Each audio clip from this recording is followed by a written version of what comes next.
വിഴിഞ്ഞം തുറമുഖം ഇന്ന് രാജ്യത്തിന് സമർപ്പിക്കും. അല്പസമയത്തിനകം പ്രധാനമന്ത്രി വിഴിഞ്ഞം തുറമുഖം ഉദ്ഘാടനം ചെയ്യും. ഉദ്ഘാടനത്തോടനുബന്ധിച്ച് വലിയ ഉത്സവ പ്രതീതി തന്നെയാണ് അവിടെ കാണുന്നത്. നിരവധി ആളുകൾ അങ്ങോട്ട് എത്തിച്ചേർന്നിട്ടുണ്ട്. നേരത്തെ നമ്മൾ കണ്ടു, പ്രധാനമന്ത്രി വിഴിഞ്ഞം ഹെലിപാഡിൽ ഇറങ്ങിയിട്ടുണ്ട്. അദ്ദേഹം രാവിലെ അങ്ങോട്ട് നിന്ന് തിരിച്ച് 15 മിനിറ്റിൽ അദ്ദേഹം വിഴിഞ്ഞത്തെത്തി. അതിനുശേഷം അവിടെ വിഴിഞ്ഞം സന്ദർശിച്ച ശേഷമായിരിക്കും വേദിയിലേക്ക് എത്തുക. വേദിയിലിരിക്കുന്ന മറ്റാളുകളെല്ലാം എംപിമാർ, മറ്റ് ജനപ്രതിനിധികൾ, രാഷ്ട്രീയ പാർട്ടിയെ പ്രതിനിധീകരിച്ചുകൊണ്ടുള്ളവർ, ഒപ്പം തന്നെ ഗൗതം അദാനി ഉൾപ്പെടെയുള്ള ആളുകളെല്ലാം വേദിയിലേക്ക് എത്തിച്ചേർന്നിട്ടുണ്ട്. സദസ്സും പൂർണ്ണമായും തിങ്ങി നിറയുന്ന കാഴ്ചയാണ് കണ്ടുകൊണ്ടിരിക്കുന്നത്.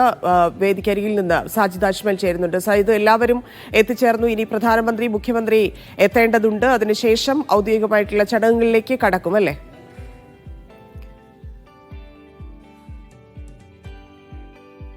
ായിട്ടും ഇനി ഈ മിനിറ്റുകൾ മാത്രമാണ് ഉള്ളത്. ഈ കൃത്യം 11 മണിക്ക് ഈ പ്രധാനമന്ത്രി വേദിയിലേക്ക് എത്തും. ഇപ്പോൾ പ്രധാനമന്ത്രി എത്തി ഇവിടെയുള്ള പോർട്ട് ഓഫീസിൽ ഈ സന്ദർശനം നടത്തിക്കൊണ്ടിരിക്കുകയാണ്. അവിടെയുള്ള സംവിധാനങ്ങൾ എല്ലാം തന്നെ പരിശോധിച്ചു കൊണ്ടിരിക്കുകയാണ്. ഇന്ത്യയിലെ ഒരു സമ്പൂർണ്ണ ട്രാൻസ്ഷിപ്പ് ഈ ഒരു പോർട്ട് എന്ന നിലയ്ക്ക് അതിന്റെ സംവിധാനങ്ങൾ ഏതെല്ലാം രീതിയിലാണ് എന്ന് പരിശോധിക്കുകയാണ്. നമുക്കറിയാം, ഈ ഏതാണ്ട് മുഴുവനായി തന്നെ ഓട്ടോമാറ്റിക് സംവിധാനമാണ് ഈ പോർട്ടിൽ ഉള്ളത്. അതായത് ഒരു മദർഷിപ്പ്, ഒരു വലിയ കപ്പൽ എത്തുന്നു. ആ കപ്പലിൽ നിന്ന് ഈ കണ്ടെയ്നറുകൾ ഈ മറ്റ് സാമഗ്രികളുടെ സഹായമില്ലാതോടുകൂടി ഈ കമ്പ്യൂട്ടറൈസ്ഡ് ടെക്നോളജി ഉപയോഗിച്ചുകൊണ്ട് അത് എവിടെയാണോ എത്തിക്കേണ്ടത് ആ സ്ഥലത്ത് ഈ പോർട്ടിന്റെ യാർഡിൽ എത്തിക്കുന്നു. അവിടെ നിന്ന് പിന്നീട് ഈ ഫീഡർ ഷിപ്പുകൾ, ഈ ചെറിയ കപ്പലുകൾ എത്തുമ്പോൾ അങ്ങോട്ടും അതേ രീതിയിൽ ഏതെല്ലാം രീതിയിലാണ് എന്നുള്ളതാണ് ഈ പ്രധാനമന്ത്രിയും കേരള ഗവർണറും മുഖ്യമന്ത്രിയും ഇപ്പോൾ സന്ദർശിച്ചു കൊണ്ടിരിക്കുന്നത്.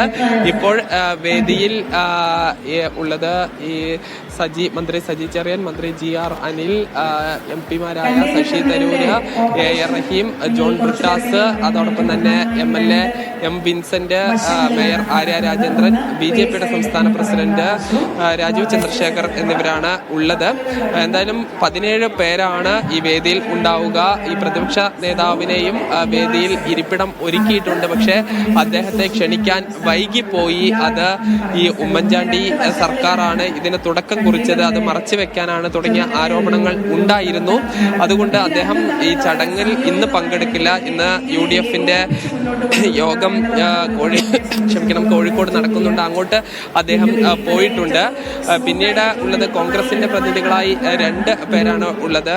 ഈ തിരുവനന്തപുരം MP ആയ ശശി തരൂരും കോവളം MLA M വിൻസെന്റുമാണ്. M വിൻസെന്റ് പുതുപ്പള്ളിയിലെ ഈ ഉമ്മൻചാണ്ടിയുടെ കല്ലറയിൽ പോയി ഈ പുഷ്പാർച്ചന നടത്തിയ ശേഷമാണ് ഇങ്ങോട്ട് എത്തിയിട്ടുള്ളത്. ഈ ജനപ്രതിനിധി അല്ലാത്ത ഏക വ്യക്തി എന്ന് പറയുന്നത് BJPയുടെ സംസ്ഥാന പ്രസിഡന്റ് ആണ്. അദ്ദേഹത്തെ ഈ പ്രധാനമന്ത്രിയുടെ ഓഫീസ് നേരിട്ട് ഈ ആണ് പേര് ഉൾപ്പെടുത്തിയത്. സംസ്ഥാനത്തെ ഈ മഹാഭൂരിപക്ഷം വരുന്ന മന്ത്രിമാരും സദസ്സിൽ ഇരിക്കുമ്പോൾ ഈ അദ്ദേഹം ഈ വേദിയിൽ കയറി ഇരിക്കുന്നത് അല്പത്തരമാണ് എന്നുള്ളതാണ് അല്പസമയം മുൻപ് ഈ മുഹമ്മദ് റിയാസ് മന്ത്രി നമ്മോട് പ്രതികരിച്ചത്. എന്തായാലും വലിയ രാഷ്ട്രീയ വിവാദങ്ങളൊക്കെ നിലനിൽക്കെ തന്നെയാണ് ഈ ഉദ്ഘാടനം നടക്കാൻ പോകുന്നത്. ഈ വിഴിഞ്ഞം തുറമുഖം എന്നുള്ളത് അത് കേരളത്തിന്റെ മാത്രമല്ല ഇന്ത്യയുടെ തന്നെ ഒരു വികസന കുതിപ്പിലേക്ക് നീങ്ങുന്ന ഒരു പദ്ധതിയാണ് എന്നതിൽ സംശയമില്ല. കാരണം അന്താരാഷ്ട്ര കപ്പൽശാല, ഈ ഏഷ്യ, യൂറോപ്പ് ഈ ചരക്ക് കപ്പൽ യാത്ര ചെയ്യുന്നതിന് തൊട്ടടുത്തുള്ള ഒരു തുറമുഖം എന്ന് നമുക്ക് പറയാൻ കഴിയുന്ന ഒരു തുറമുഖമാണ്. കാരണം ഈ 10 നോട്ടിക്കൽ മൈൽ മാത്രമാണ്, അതായത് 18 കിലോമീറ്റർ മാത്രമാണ് അന്താരാഷ്ട്ര കപ്പൽശാലയിലേക്കുള്ളത്. അതുകൊണ്ട് വളരെ വേഗത്തിൽ വിഴിഞ്ഞം തുറമുഖത്തിലേക്ക് ഈ കപ്പലുകൾക്ക് എത്താൻ കഴിയും. അതുകൊണ്ടാണ് ഈ ട്രയൽ റൺ കഴിഞ്ഞ് ഈ ചുരുങ്ങിയ മാസത്തിനുള്ളിൽ തന്നെ 250-നടുത്ത് കപ്പലുകൾ, അതും കൂറ്റൻ കപ്പലുകൾ ഇങ്ങോട്ട് എത്തി എന്നുള്ളത് അതിന് ഒരു ഉദാഹരണമാണ്.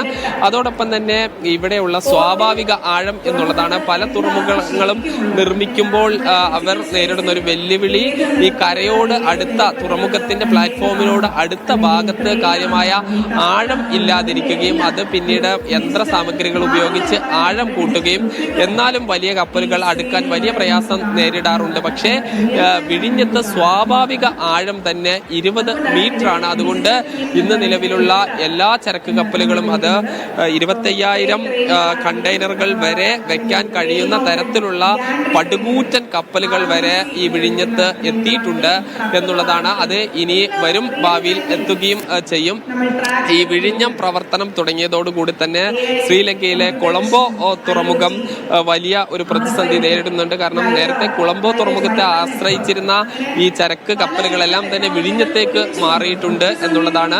ഇനി ഈ സിംഗപ്പൂരിലേക്കും മറ്റും പോകുന്ന കപ്പലുകൾ പോലും ഇങ്ങോട്ട് വരും ഭാവിയിൽ എന്നുള്ളതാണ് ഈ രംഗത്ത് പ്രവർത്തിക്കുന്നവർ പറയുന്നത്.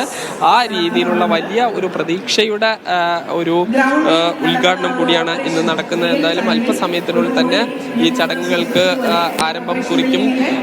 ഈ മന്ത്രിമാർ, രാഷ്ട്രീയ നേതാക്കൾ, ജനപ്രതിനിധികൾ അടക്കം നിരവധി ആളുകൾ, സിനിമാ മേഖലയിലുള്ള ആളുകൾ, വ്യാവസായിക രംഗത്തുള്ള ആളുകൾ എല്ലാം തന്നെ ഇങ്ങോട്ട് എത്തിയിട്ടുണ്ട്. കനത്ത സുരക്ഷയിലാണ് ഈ ചടങ്ങുകൾ നടക്കുന്നത്. ഈ പ്രധാനമന്ത്രിയുടെ പ്രത്യേക സുരക്ഷാ സംഘം SPG ആണ് സുരക്ഷ പൂർണ്ണമായി ഏറ്റെടുത്തിരിക്കുന്നത്. അതോടൊപ്പം തന്നെ ശരി സാജിദ്, എന്തായാലും അല്പസമയത്തിനകം തന്നെ വിഴിഞ്ഞം അന്താരാഷ്ട്ര തുറമുഖം പ്രധാനമന്ത്രി രാജ്യത്തിന് സമർപ്പിക്കും. കമ്മീഷനിങ്ങിനായി പ്രധാനമന്ത്രി വിഴിഞ്ഞത്തെത്തി. മദർഷിപ്പുകൾ അടുപ്പിക്കാൻ കഴിയുന്ന രാജ്യത്ത് തന്നെ ആദ്യ മദ പോർട്ടാണ് പ്രധാനമന്ത്രി കമ്മീഷൻ ചെയ്യാൻ പോകുന്നത് എന്ന പ്രത്യേകതയാണ് വിഴിഞ്ഞത്തെ സംബന്ധിച്ചുള്ളത്. എല്ലാവരും വേദിയിലെത്തിയിരിക്കുന്നു. സദസ്സ് മുഴുവനായിരിക്കുന്നു. വലിയ ആഘോഷമാക്കുന്നു വിഴിഞ്ഞം കമ്മീഷനിങ് എന്നുള്ളതാണ് ദൃശ്യങ്ങളിൽ നിന്ന് വ്യക്തമാവുന്നത്. എല്ലാവരും എത്തിച്ചേർന്നു. അല്പസമയത്തിനകം മുഖ്യമന്ത്രി എത്തും. പ്രധാനമന്ത്രി 11 മണിയോടെ എത്തുന്നതോടുകൂടി കമ്മീഷനിങ് നടക്കും. ഉദ്ഘാടന ചടങ്ങുകൾ ആരംഭിച്ചു കഴിഞ്ഞിരിക്കുന്നു. തിരിച്ചെത്താം ഇടവേളയ്ക്ക് ശേഷം.